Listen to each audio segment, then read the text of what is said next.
Super thank you Vijay sir. Uppi sir, ನಿನ್ನೆ ನಾನು ನೋಡಿದೆ ತಾವು ನಮ್ಮ ಭೀಮಾ ಸಿನಿಮಾ ಬಗ್ಗೆ ಪ್ರೆಸ್ ಮೀಟಲ್ಲಿ ಮಾತಾಡಿದೆ ಅಲ್ಲಿ. ಸೊ ಆ ವಿಷಯದಲ್ಲಿ ಜಗದೀಶ್ ಗೌಡ್ರಿಗೆ ಥ್ಯಾಂಕ್ಸ್ ಹೇಳಬೇಕು. ಈ ಸಿನಿಮಾನ ಪ್ರೊಡ್ಯೂಸ್ ಮಾಡಿ ಈ ವರ್ಷದಲ್ಲಿ ಒಂದು ದೊಡ್ಡ ಹಿಟ್ ಆಗೋಕ್ಕೆ ಮಾಡೋದಕ್ಕೆ. ಆ್ಯಕ್ಚುಲಿ ತಾವು ಮಾತಾಡಿದ್ರಿ, ನಾವೆಲ್ಲ ನಿಮ್ಮನ್ನ ಫಾಲೋ ಮಾಡ್ಕೊಂಡು ಬಂದಿರೋರು ಸರ್. ನೀವು ಯಾವಾಗ ಡೈರೆಕ್ಷನ್ ಬಂದರು ಅವತ್ತು ನಿಮ್ಮ ಸಿನಿಮಾದಲ್ಲಿ ನಾವು ಕಾಯ್ತಾ ಇದ್ದವು. ಇವತ್ತು ಕೂಡ ನಿಮ್ಮ ಸಿನಿಮಾ ನಾವು ಒಬ್ಬ ಲರ್ನಿಂಗ್ ಡೈರೆಕ್ಟ್ರಾಗಿ ಹೋಗಿ ನಿಮ್ಮ ಸಿನಿಮಾ ನೋಡೋಕೆ ನಾನು ಕಾಯ್ತಾ ಇದ್ದೀನಿ. ಮತ್ತು ಅಭಿಮಾನಿಯಾಗಿ ಕೂಡ ಕಾಯ್ತಾ ಇದ್ದೀನಿ. 100% ನೋ ಡೌಟ್ ಈ ಸಿನಿಮಾ ಈ ವರ್ಷದ ಕೊನೆಗೆ ಬಂದ್ರೂ ಸುಮಾರು ವರ್ಷ ಜ್ಞಾಪಕದಲ್ಲಿರುವಂಥ ಒಂದು ಸಿನಿಮಾ ಆಗುತ್ತೆ ಇದು. ಅದಂತೂ ವಿತೌಟ್ ಡೌಟ್ ನಾನು ಹೇಳ್ತೀನಿ. ನಾನು ನಿಮ್ಗೆ ಹೇಳ್ತಿದ್ದೆ ಯಾವಾಗ ಸರ್ ಡೈರೆಕ್ಷನ್ ಮಾಡಿ ಸರ್, ಜ್ಞಾಪಕ ಇದೆಯಾ ಸರ್, ಡೈರೆಕ್ಷನ್ ಮಾಡಿ ಸರ್ ಅಂತ.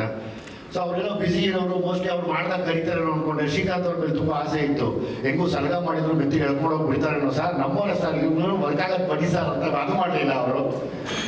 ನಾಗೀಗಂತೂ ಹೇಳಿದ್ದೆ ಸರ್ ಹೇಳಿ ಉಪಿ ಸರ್ ಮಾಡಿದಾಗ ಅಂತ. ಅದೇ ನನಗೆ ಲೈಫ್ ಟೈಮ್ ಒಂದು ಡೈರೆಕ್ಷನ್ ಮಾಡಿದ್ದಾರೆ, ಜ್ಞಾಪಕ ಇರಲಿ ಯಾವುದು ಅಂತ ಅದು. ಸೊ ನಿಮ್ಮ ಡೈರೆಕ್ಷನ್ ಸದಾ ಇರ್ತೀನಿ ನಾನು ಆ ವಿಷಯದಲ್ಲಿ.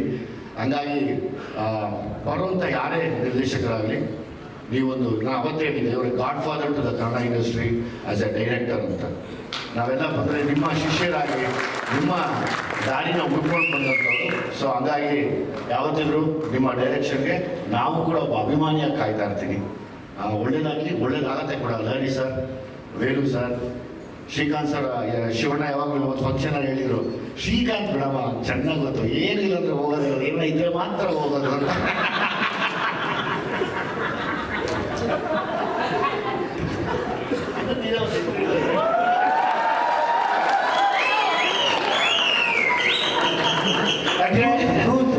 ಶ್ರೀಕಾಂತ್ ಅವರು